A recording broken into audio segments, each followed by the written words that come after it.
puis aujourd'hui, on va parler de grignotage, conséquences prise de poids bien sûr, les envies irrépressibles de sucré et de salé.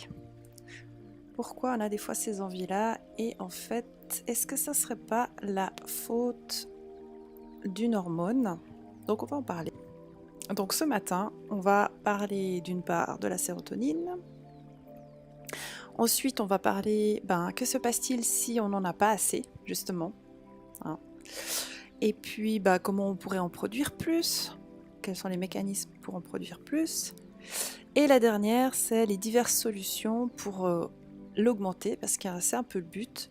Mais il faut ne plus pas avoir de surdosage, c'est aussi négatif. Et dans une des solutions, ça sera qu'est-ce qu'on va pouvoir manger ou introduire plus dans notre alimentation pour produire plus de cette hormone. Voilà, voilà. Ici, on mange. Et quand on mange, on va manger, par exemple, une petite plaque de chocolat. Là, ça apporte des glucides. C'est très, très bien pour transformer ce qu'on a mangé aussi. Donc, c'est bien de finir son repas avec un petit truc sucré. Et on va avoir des acides aminés qui s'appellent le tryptophane. Retenez bien ce nom parce qu'on va en parler tout au long du stream. Ce tryptophane va permettre d'être transformé en sérotonine, donc l'hormone du bonheur, on le voit sur le côté. Et encore très intéressant, c'est que cette sérotonine-là, que vous aurez produite, elle va vous permettre de se transformer en mélatonine, l'hormone du sommeil, qui nous aide à s'endormir.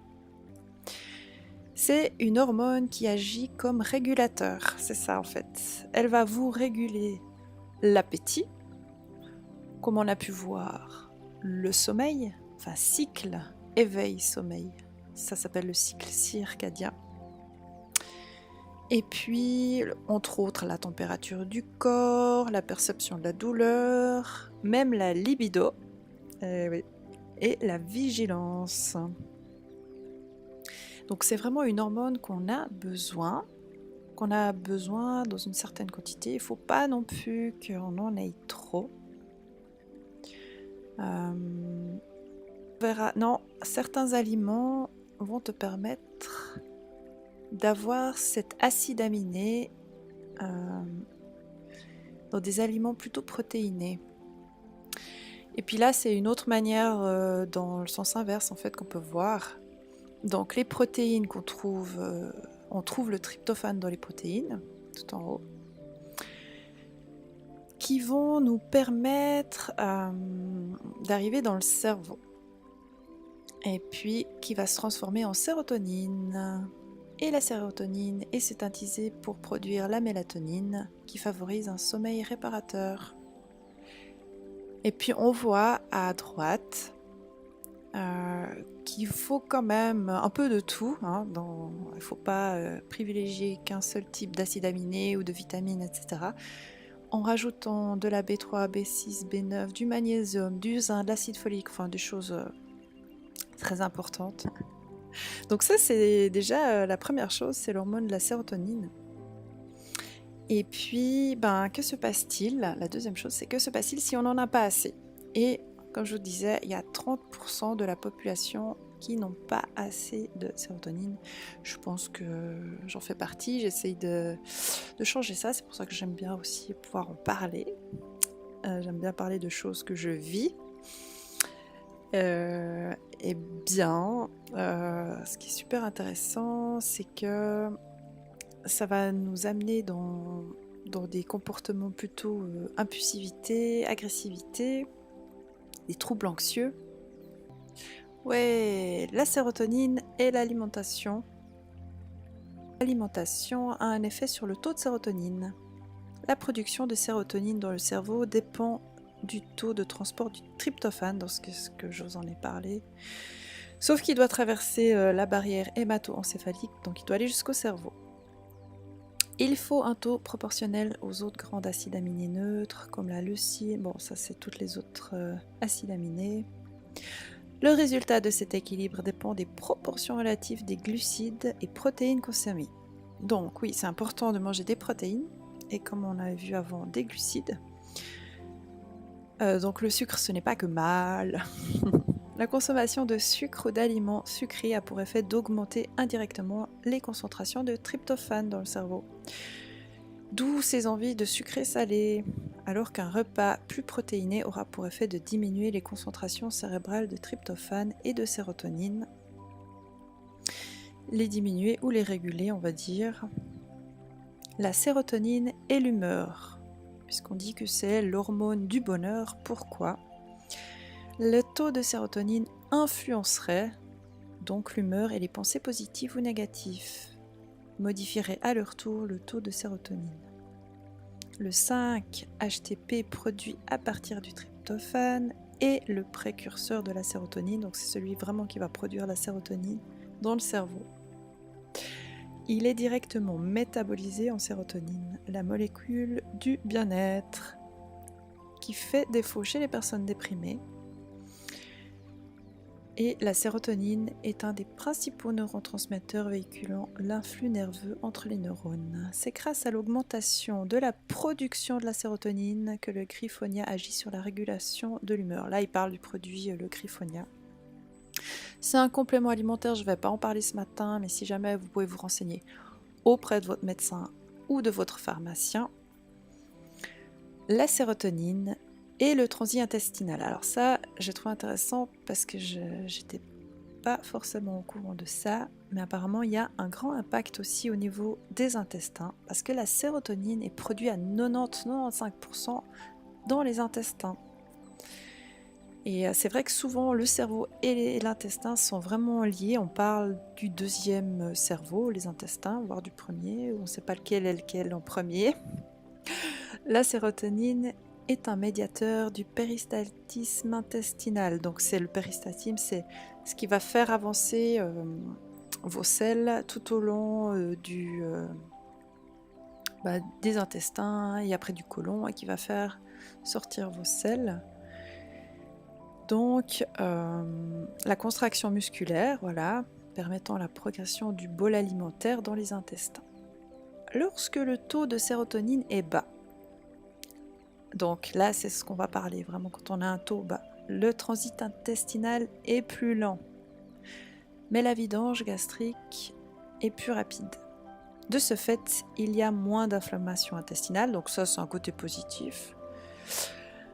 Mais à l'inverse, lorsque la sérotonine augmente, je dirais augmente trop, le transit est plus rapide, mais la vidange gastrique est plus lente, ce qui entraîne une augmentation de l'inflammation intestinale. Mais on ne va pas parler de ça ce matin. Et la dernière chose, la sérotonine et l'activité physique. Oui, l'activité physique intensive, on se comprend, entraîne la libération de la sérotonine, régulant l'humeur. Oui, la pratique régulière d'activité physique soutenue apporte un bien-être, ça vous connaissez. Hein. Ça régule le sommeil, la faim, l'humeur, comme la diminution du stress, l'anxiété, des signes et symptômes dépressifs. Enfin, la sérotonine a des effets bénéfiques sur l'apprentissage et la mémorisation. L'exposition à la lumière du jour, ou la luminothérapie pour d'autres personnes, évite la transformation de la sérotonine en mélatonine. Donc voilà, c'était juste un petit texte que j'avais trouvé très intéressant à lire. Là, voilà. Et le tryptophane a besoin de protéines et de vitamine B3. On le voit ici, il y a même vitamine B3, B6, B9, du magnésium, du zinc, de l'acide folique. Et puis, attention, il y a vraiment quelque chose aussi qui va nuire à la sérotonine, que j'ai appris. Alors, ça c'est un peu très global, mais bon, c'est les pesticides. Les pesticides vont diminuer votre taux de sérotonine. Et puis, comme vous le savez, on en a de plus en plus dans notre alimentation, malheureusement. C'est la triste vérité. Alors, si je peux vous encourager à manger bio, il y en a moins. C'est un peu le but du bio en fait, mais aussi local, hein. Donc local, ça veut dire si vous êtes à la campagne et que vous avez un fermier à côté de vous, un maraîcher, vous voyez comment il va planter voilà, ses fruits et légumes. Ou même si vous-même vous les avez dans votre jardin, alors ça c'est the best of the best. Bien sûr que si vous habitez à côté d'une autoroute, bah, la pollution ça va pas aider forcément. Mais voilà, ça sera déjà mieux que rien. Donc, et puis après, bah, ça dépend aussi dans quel pays vous habitez. Je sais qu'il y a des pays moins restrictifs avec ce qui est étiqueté bio. Chez nous en Suisse, même le non bio est, est plus est des fois plus bio que par exemple les produits bio importés des autres pays. Ouais, ouais, c'est donc faut vraiment bien se renseigner. Enfin voilà. Après, voilà, essayer de manger des choses avec le moins de pesticides possible. Donc, on a bien entendu manger. La première chose, c'est manger des aliments riches en tryptophane, donc en acide aminé tryptophane, avec des glucides. La deuxième chose qu'on peut voir, c'est l'exposition au soleil quand même régulièrement. Au moins une fois par jour, ça serait bien. Et puis, la troisième chose, bah, de l'exercice physique. Ouais, bon, alors je sais qu'on n'aime pas tous faire des exercices physiques, mais personnellement, j'ai arrêté de faire du sport, j'en fais que sporadiquement. Mais par contre, je vais pas prendre l'ascenseur et je vais essayer d'aller marcher dehors quand même 1 kilomètre, tu vois, c'est vraiment... Puis en plus, quand t'es dehors, tu prends le soleil. Donc voilà, c'est des petites choses qui demandent pas grand effort. La quatrième chose, dormir suffisamment. Et en fait, j'ai réalisé que ben, c'est un peu un cercle vicieux parce que moins tu as de sérotonine, moins bien tu vas dormir, moins bien tu vas dormir, moins tu vas faire de sérotonine. Donc voilà.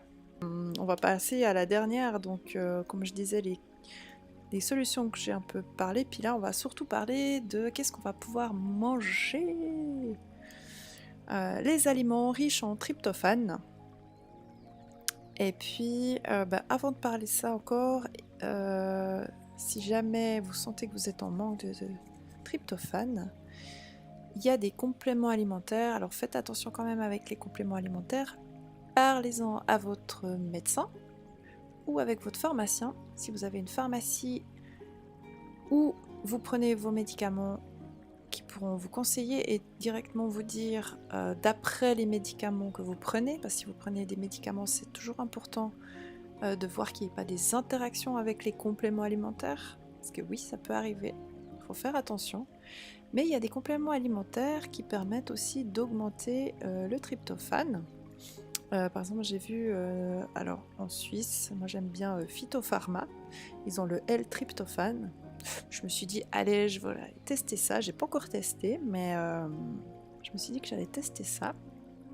Donc je vous ferai un petit retour pour voir si je survis. Et puis il y a aussi le Griffonia, qui est une plante. Mais voilà, avant d'essayer de prendre n'importe quel complément alimentaire, parlez-en à votre... Ça y est, il y a une coupure. Ça revient, c'est bon. Parlez-en à votre médecin ou votre pharmacien. Et nous, on va voir les aliments. Donc, les aliments riches en tryptophane, les fromages. Yummy, yummy. Et là, j'ai trouvé donc la source. La source, c'était. Je l'ai écrit, la source de. J'ai trouvé tous les quantités là, Phytonut, je crois. Je l'ai mis sur la page en bas. Donc les fromages, c'est pour des doses de 100 grammes, hein, donc attention, tout est par 100 grammes, mais on va pas toujours manger 100 grammes de parmesan, gruyère ou d'emmental comme ça. Mais voilà, on voit que quand même le parmesan et le gruyère, c'est pas mal, mais le best of the best, c'est le poulet rôti avec la peau. C'est plutôt énorme. Donc voilà, si vous aimez le poulet rôti, let's go. Alors nous, on a découvert, enfin surtout mon mari qui aime bien cuisiner, que le poulet était bien meilleur s'il était cuit plus longtemps et à plus basse température. Souvent on a l'habitude, on le met pendant 1 heure à 180-200 degrés.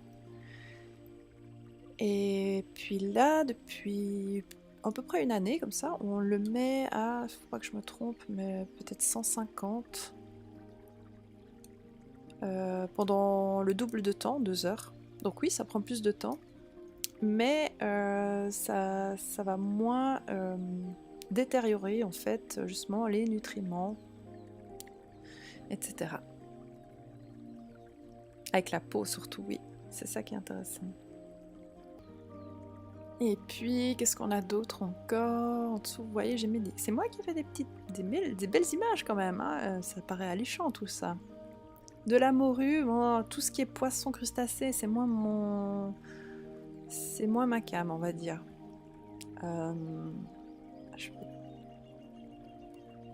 J'arrive un petit peu à le lever, ouais. Et le thon. Ouais, le thon je mange, mais après, de nouveau, il y a eu beaucoup de problématiques avec le thon. Moi j'adore le thon, mais celui qu'on mange, c'est pas super top. Mais bon, voilà. Hein, on peut pas tout faire, on peut pas tout être... comme je disais, faut pas être parfait. Et puis, il est légumineuse, mais bon. Attendez. Pois cassés, soja, j'aime pas. Haricots rouges, ça j'adore. Les lentilles aussi. Les lentilles corail, les lentilles vertes, les lentilles rose fluo. Non, je rigole.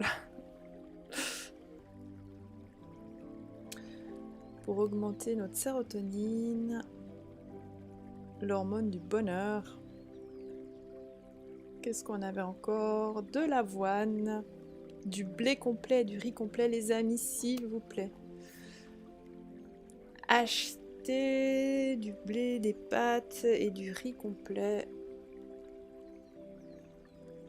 Je n'allais pas dire faites-vous plaisir, mais nourrissez-vous correctement, s'il vous plaît. Vraiment, ça a changé ma vie, ça a changé la vie dans notre famille.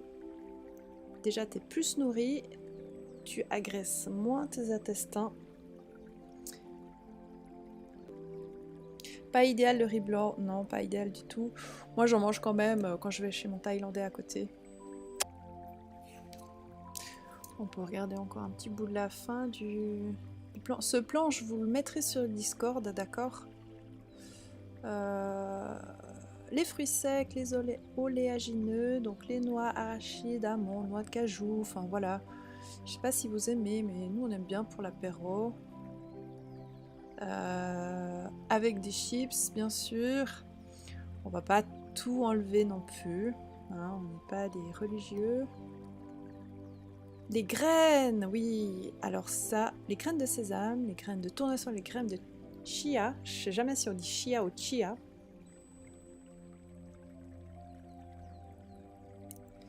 Tu les fais bien. Ah, cool. Merci. Ouais, tu vois, alors la source, ça vient de phytonut.com. J'ai pris toutes ces quantités. C'était très intéressant. Si jamais vous les retrouvez. Ces petites graines, là, en fait, on les rajoute maintenant, justement, dans les céréales du petit déjeuner, chez les enfants, ou dans les yogourts, le soir. Les graines de chia, c'est vraiment top. Ça n'a pas forcément beaucoup de goût, ça a un léger goût. Enfin voilà, c'est... les graines de tournesol, ça c'est un peu plus croquant, c'est peut-être moins... C'est plus... Tu vas les mettre plus dans la salade, par exemple. Les graines de sésame, moi j'adore ça. Surtout, bon, c'est moins bon quand elles sont grillées, mais c'est... Les graines de sésame grillées avec du miel, oh là là. Je m'en relèverai la nuit. Et puis, Fruits et autres. Donc la banane, bon la banane, super bon, chocolat noir. Là, il n'y avait pas de quantité, donc je pense que c'est pas énorme non plus. De toute façon, la banane, c'est un super aliment. Malheureusement en Suisse, puis je pense en France aussi, on doit l'importer. Donc de nouveau, privilégier les bananes bio. Enfin, on peut pas être parfait. Le chocolat noir et la levure de bière. Ça aussi, super bon. La levure de bière, ça, on en rajoute justement dans le petit déjeuner, dans les céréales du matin, avec les graines de chia. Il y a aussi la spiruline, pour ceux qui connaissent, c'est une algue. Ça existe aussi en comprimé.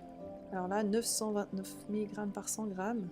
Bon, souvent les comprimés de spiruline, je sais pas, c'est 5 grammes quoi, donc je vois pas trop, faut faire gaffe parce que tout est en 100 grammes.